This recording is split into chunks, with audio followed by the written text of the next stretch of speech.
Welcome to Department of College Education, Vijayi Bhava YouTube channel. My topic is Nanoscience and Nanotechnology for Beginners. This syllabus is for BSc 6th semester, Karnataka University, Dharwad. My name is Dr. Vadiraj B. Tangod, Assistant Professor, Sri Jagadguru Tontadariya Government First Grade College, Mundargi. So the topic is very revolutionized, and everybody, even every research lab, they are talking about the nanoscience and nanotechnology. Therefore, we have some sort of discussion on this. Nanoscience, thinking small to do very big things. Nanoscience is a study of small things to do big things. Now the question is, what is nano and what is nanotechnology?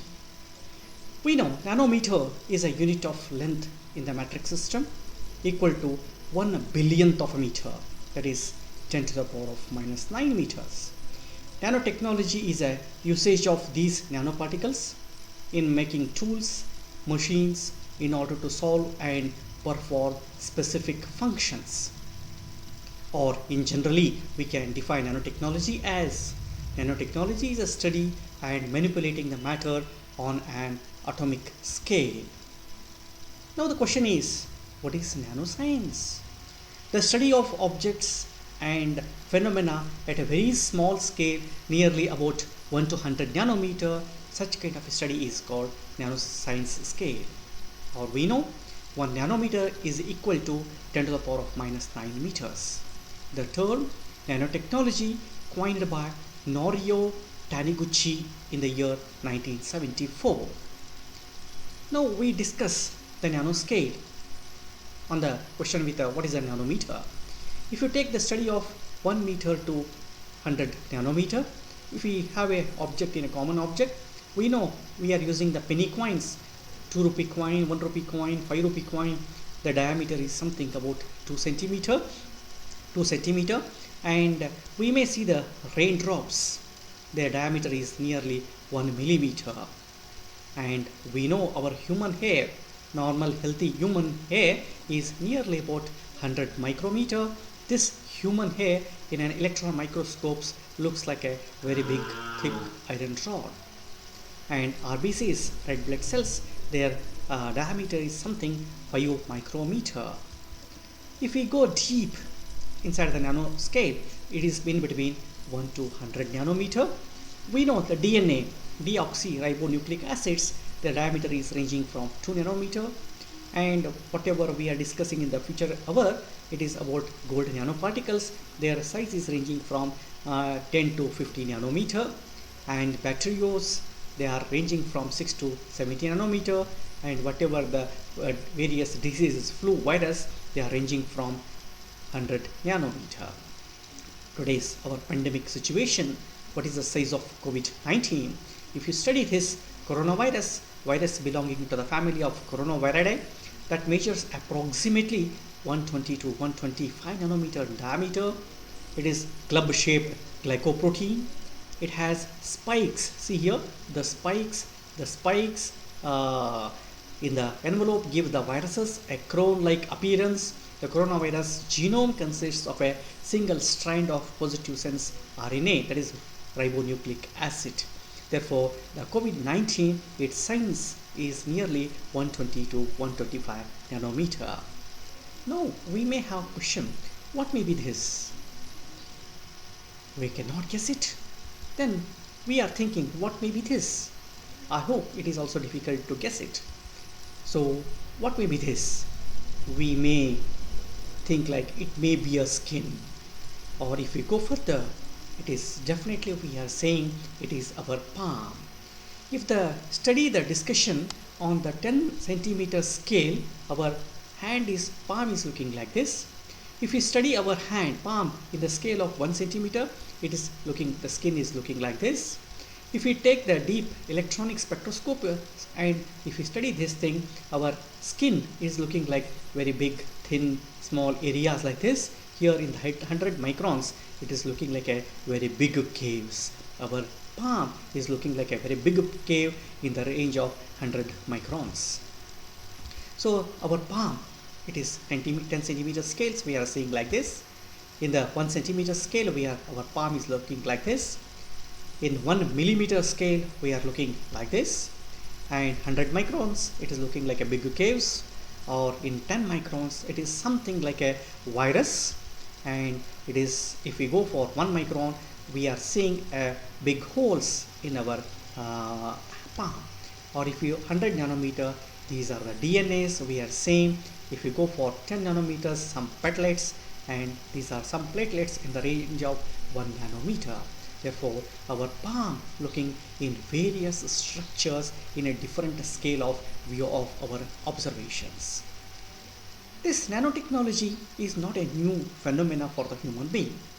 This is if we go for the back history in the year 4th century AD, this is one Lygaricus cup. It has been already, since it has been placed in the British Museum, its color is fluctuating between red and green. It is due to the nanoparticles. It has been coated with a nanoparticle, therefore it is always fluctuating between green and red. Therefore, nano is not a new phenomena. It has been observed in the 4th century itself. If you come to the Indian scenario, in Ayurveda, we are using Swarna Bindu Prashana for the kids. This Swarna Bindu Prashana, it is a gold nanoparticle we are using for our kids to increase the immunity power. And Chamana Prashana with the Swarna Bhasma, that is gold ash, it acts as a nanoparticle.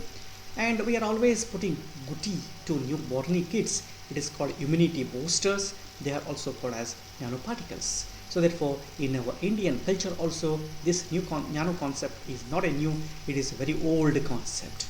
But why then? What is the nano beginning for the scientific era? In the year 1959, December 29, at the presentation by Richard Feynman, he says one statement: there is plenty of room at the bottom. In the year 1959, it is approximately 1960. And since from 1960 to 2000, nearly a gap of 40 years, absolutely there is no research about the nano. Sudden research has been begun about the nano in the year 2000. So 2000 to 2020, within 20 years, the research has been abruptly increasing. So therefore, what the Richard Feynman says in the pictorial representation is, there is plenty of room at the bottom. Now we are coming to the deep physics of nanotechnology. So if we take the 3 beakers, big beaker, medium, average beaker. So red, we have taken marbles, red colored marbles, blue colored marbles. Red colored marbles, they are called as surface atoms or surface marbles. Blue colored marbles, they are called inner atoms or inner surface marbles. If we arrange these marbles in a beaker, if you see the surface atoms, in the big color, so these are the surface atoms, and the inner things are called inner atoms. If you take the ratio between surface atoms to inner atoms, if we calculate these surface atoms, these are 18 in number, inner atoms, they are 12 in number. If you take the ratio, it is 1.5. If you decrease the size of the beaker, again take the ratio between surface atoms to inner atoms, so 14 by 6, it is something 2.3. Again take the ratio between surface to inner, it is 5. It means the number of surface atoms, they are large as the size decreases. Number of atoms decreases as the size decreases. Therefore, surface atoms are highly reactive than the inner atoms. So therefore, size goes on decreases. The ratio of surface atoms to inner atoms goes on increases. Therefore, the ratio is reciprocal to each other. This is the main idea behind in the nanoscience and nanotechnology. Therefore, surface atoms to inner atoms ratio, it is increases as the size decreases. If you calculate the physics of the nanoscience, if you take a ball of 2 meters, its radius becomes 1 meter. We know surface area is 4 pi r square and volume is, we know, 4 upon 3 pi r cube. Surface area becomes 4 into pi is 3.14 into radius is 1 meter square, then calculation is 12.6 meter square. If we calculate the volume 4 upon 3 pi r cube, 4.3 pi r cube. Radius is 1 meter cube. Its answer is 4.2 meter cube. Then take the ratio between surface area to volume ratio. It is 12.6 divided by 4.2. It is something 3 per meter. This is for macro object. If you think for the nano object, 2 nanometer of diameter, radius becomes 1 nanometer. Again calculate the surface area, 4 into 3.14 into 1 nanometer square. Answer is 12.6 nanometer square. Volume is 4.2. Number is same, only except is nano, it comes here. Then take the ratio between 2 meter object to the 2 nanometer object. Ratio is 3 into 10 to the power of 9 per meter. Here is 3 per meter. Here 3 into 10 to the power of 9 per meter. Therefore, as we are moving from macro to micro, the surface area to volume ratio, its factor is increased by 10 to the power of 9. So as the surface area to volume ratio increases abruptly, then the reactivity, all chemical properties, all physical properties will be changes abruptly. This is basic behind in the nanoscience and nanotechnology. If you take for that calculation, we know if you take 1 gram of any object, it contains how many number of atoms? It is nothing but Avogadro's number.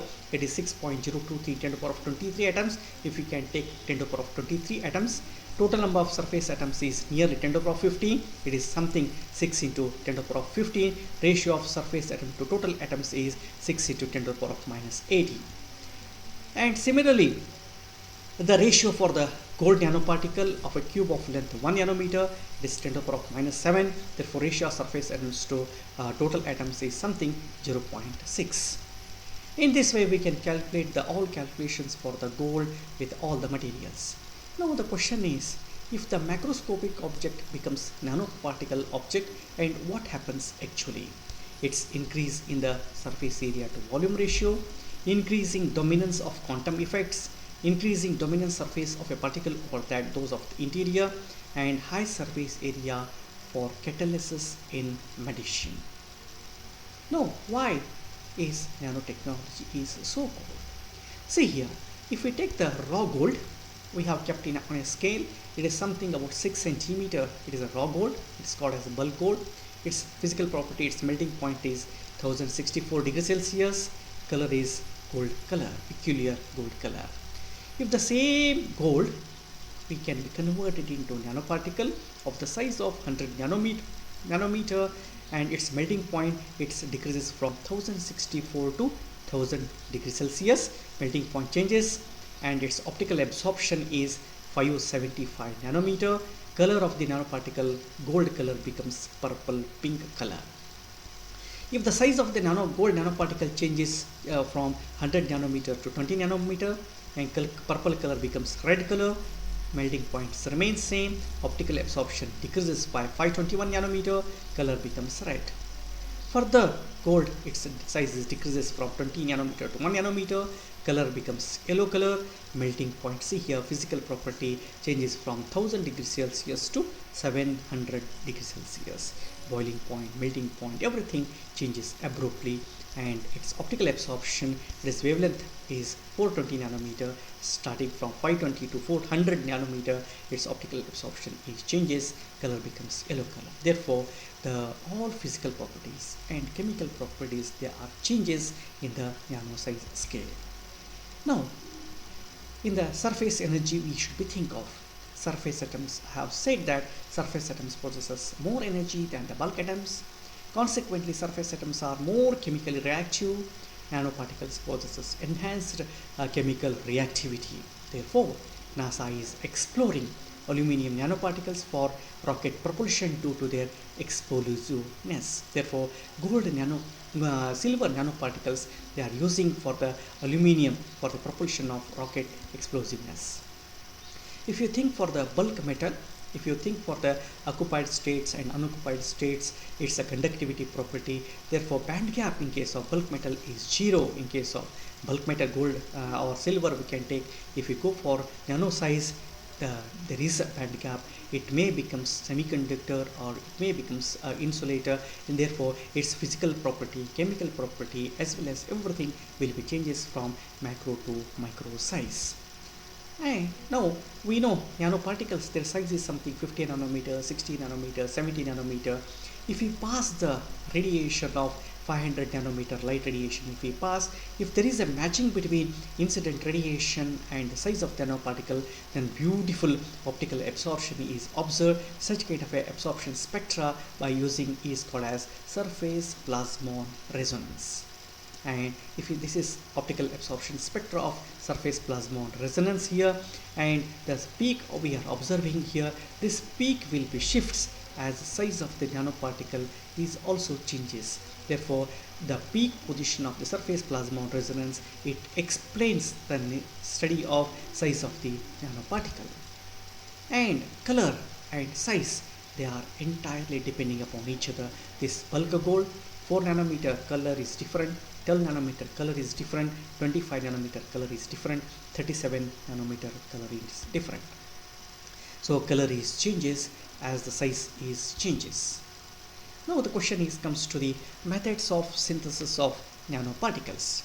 There are so many methods we are practicing in various laboratories.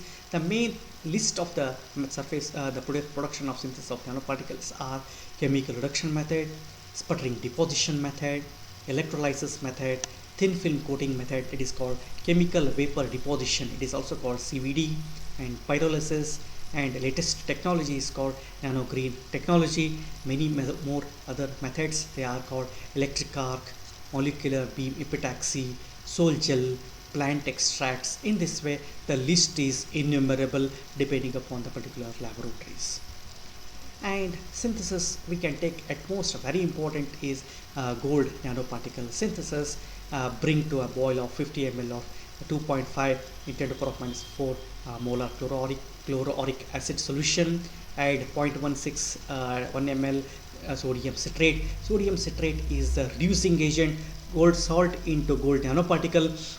After boiling, and the color is changes, everything we can explain in the one laboratory method. Just I will show you the video how to synthesize the gold nanoparticles in our common our college laboratories. I am showing you simple video here. So it is also called Kirchhoff method to produce the synthesis of the nanoparticle. See here, this is I am showing.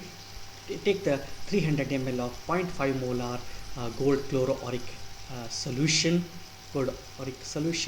and this is keep the magnetic bead here in order to stirring purpose, and keep it on the hot bath, and increase the temperature step by step, and hence we can change the stirring purpose. So therefore we can synthesize nanoparticle. Maybe we will see in our common laboratory, in our college laboratory, how to synthesize the nanoparticle. I am just showing you here. Boiling on a hot plate here. So see here the color of the solution, gold chloroauric chloride solution is something yellow color. I have kept it on the hot plate.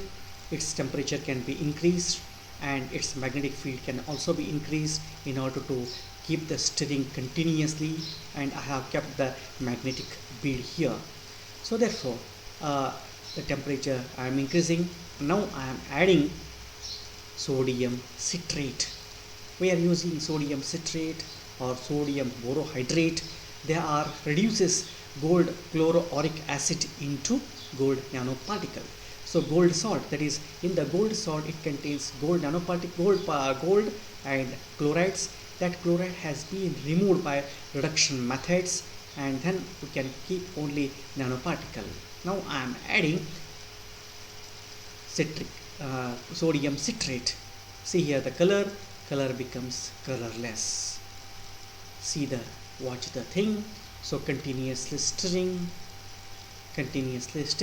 So therefore it becomes colorless, and see the color changes, the solution becomes darkening, it is darkening. So in this way color will be changes here. So in this way color change is the main criteria.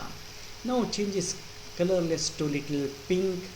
In this way I'm showing the various color change. See here, very pink color.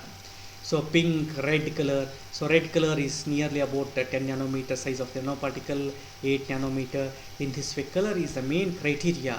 So see the fumes, and we should be heat it for nearly 1 hour, 2 hour, 3 hours, depending upon our requirement and how the reduction process and how much quantity of sodium citrate or sodium borohydroxide we are adding to the solution.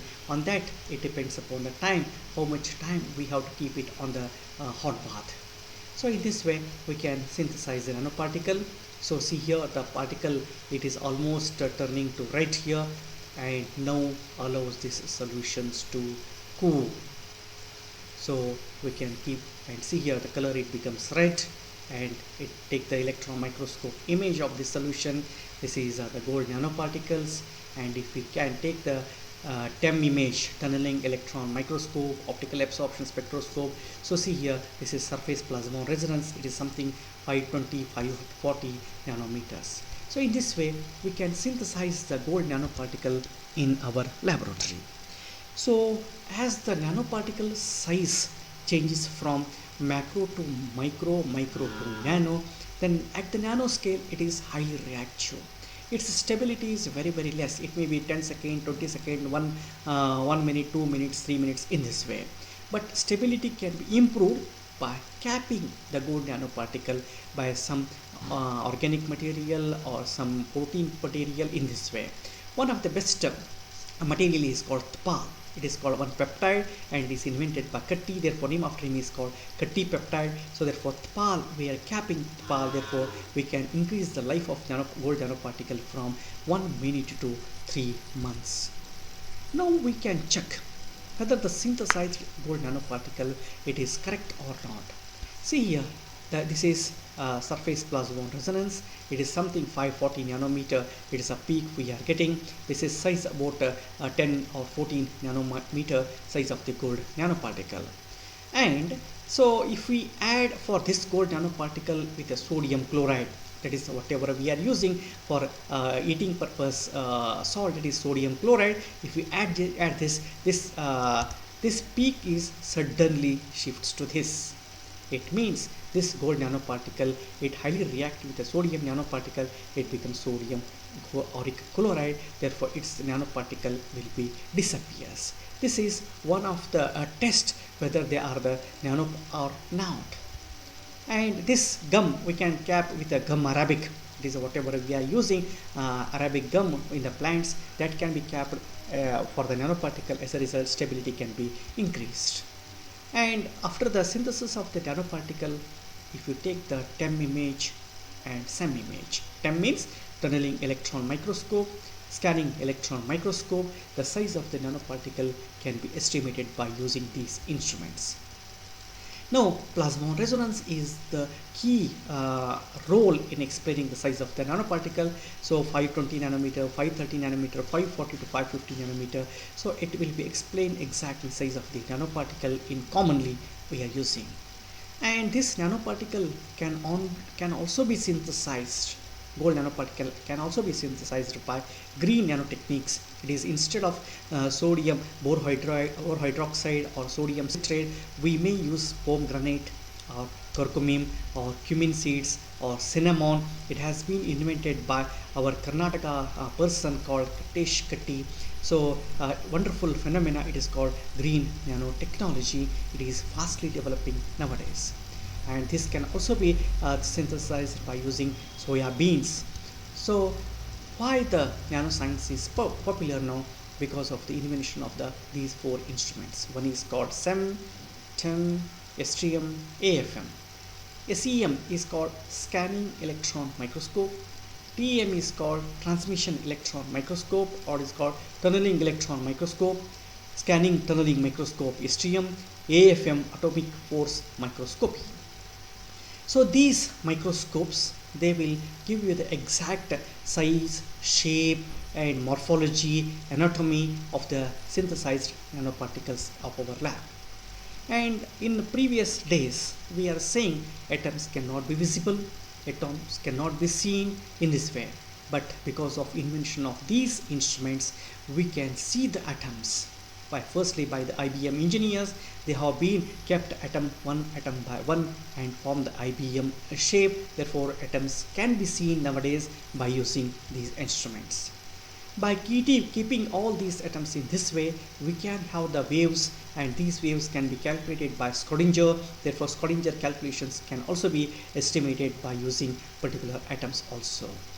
Now coming to the applications of nanoparticles, applications are innumerable: medical treating and diagnostics, sunscreens, atomic mobile converters, ball bearings, equipment suppliers, electronics, biotechnology, energy, defense and security, environment, so paintings, cars, buildings, fossils, etc.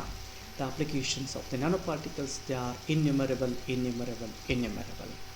So we can classify it into different branches. Energy storage device we can use, defense and security we are use, metallurgy and materials we are using, in case of electronics, in case of optical engineering and communication, biomedical and drug delivery, agriculture and food, cosmetics and paints, biotechnology, textile. In this way, use of the nanoparticles, nanosynthesis, they are innumerable. Coming to the foremost use of carbon nanotubes, they are called CNTs. Carbon nanotubes are the allotropes of carbon with a cylindrical nanostructures. They are also called fullerenes. They are also called buckyballs. Properties and applications, if we see these, they are highest strength, hence they are used in spacecrafts. Electrical resistance changes when their molecules attach with the carbon atoms, hence they are used in mobile and laptop batteries. They are also used for the sensors. Now coming to the nanorods, they are called as quantum dots. Nanorods are one-dimensional morphology of nanoparticles. Particle size ranges from 1 to 100 nanometer. They are synthesized from metal and semiconductors. Uses of the nanorods are used in display technologies, that is QLED TVs, QLED mobiles. In this way, all display technology is based on the quantum dots. Because the reflectivity of the rods can be changed by changing their orientation with an applied electric field. So these buckyballs, it is called C60 fullerenes, their applications are also maximum. They are used in medicine, they are used in electronics, they are used in optics, they are used in hairy balls. So the specs frames are using the carbon nano fullerenes are using, and the teeth brasses they are using best use without harming our teeth. And one of the best use is for the painting for the cars. So the nano painting, it is a wonderful idea. So we know we are also always purchase, if we car only one color, we have lifelong of the color for the particular car. But if we use the nanotechnology, every minute we can change the color of the car depending upon what kind of our dresses we have. If we are wearing a blue color shirt, we can color car becomes blue. If we have a red color car. In this way, the tuning of the color of the particular instruments can be made it by using our nanoscience and nanotechnology. And these nano paints, they can never have the dust free, washable, easily washable, and everything is very much useful than the other paints. And if you think about the fabrics, the fabrics are dust free, washless, and use and throw. In this way, the fabrics are very much useful in the future days. And coming to the medicine field, so we know if we have a headache or if we have any pain, so headache is occurred in the for our head. We are taking the medicines are maybe diclofenac, paracetamol, or nimesulide. If we are take the tablet, that tablet goes to our stomach, and nearly 500 mg tablet we are taking, and tablet reaction will be starts from our stomach, and whole body will be covered. It is the 500 mg is not at all required for our headache, but still we are taking for 500 mg. So this is our medicine. But our nano idea is different. If we have a headache, directly medicine, it goes to our head. It is called directional oriented. and 500 mg diclofenac is not at all required. It is in required form is nearly 5 microgram, or in terms of micro is required, and hence we cannot pollute our body with a hard and harsh chemical structure. Therefore, see here how the activity goes. It goes directly for a particular organ. Therefore, nano medicines are directional oriented. Hence, we can prevent our body, prevent our health without using unnecessary extraneous chemicals. Therefore, we can have the injections. So these injections, see here, there are 1, 2, 3, 4 injections. These are GPS approach. So for particular, suppose here, O injection goes to the brain, next injection goes to the lungs, next injection chemical goes to the pancreas, and for the intestine. In this way, we can pass the medicine for a particular organ only. Hence, approach is called GPS approach, and this thinking of this approach in the future days a tremendous changes in the medicine field. One more, a beautiful treatment we may expect for the cancer treatment. So for the see here, so the red is a gold nanoparticle, and outer ring is capping of the gold nanoparticle. This capping can be done with some proteins. For the treatment for the liver cancer, we are using gum arabic. For the lung cancers, we can use the glucose, and lungs and liver maltose. For the prostate cancer, bomstein. For the lung cancers, and in this way, the capping agent must be protein. That protein must be tasteful for that particular cancerous cell. So if you inject this gold nanoparticles to our body, all these gold nanoparticles, they are being eaten by the cancerous cell. After that, if we pass the ultraviolet radiation for the human being for the cancer affected area, then that cancer cell, it is cancer cell, it will be application of the exposure for the ultraviolet radiation. This will becomes heats up. Gold nanoparticles will be heats up. Because of the heating of the gold nanoparticle, that heat cannot be tolerated by the cancerous cell. As a result, cancerous cell will be lose its life. Alternatively, this gold particle will be boost up its the health of the particular patient, and the patient will be recovered his health by using the gold nanoparticle, and as a result, cancer cells will be lose their life, and hence we can prevent the cancer cell. And this is an idea for the future drug therapy. Therefore, what we are thinking on these ideas is the next big thing is really small. It means small things can play vital role in the future studies. So what we are saying for the final statement is nanoscience is exciting, nanotechnology is omnipotent, nano is not about size, it is about properties. Size, shape and assembly can be controllable. So hence I can say thank you one and all. So this is all about nano. Think for the nano in the future days. Thank you one and all.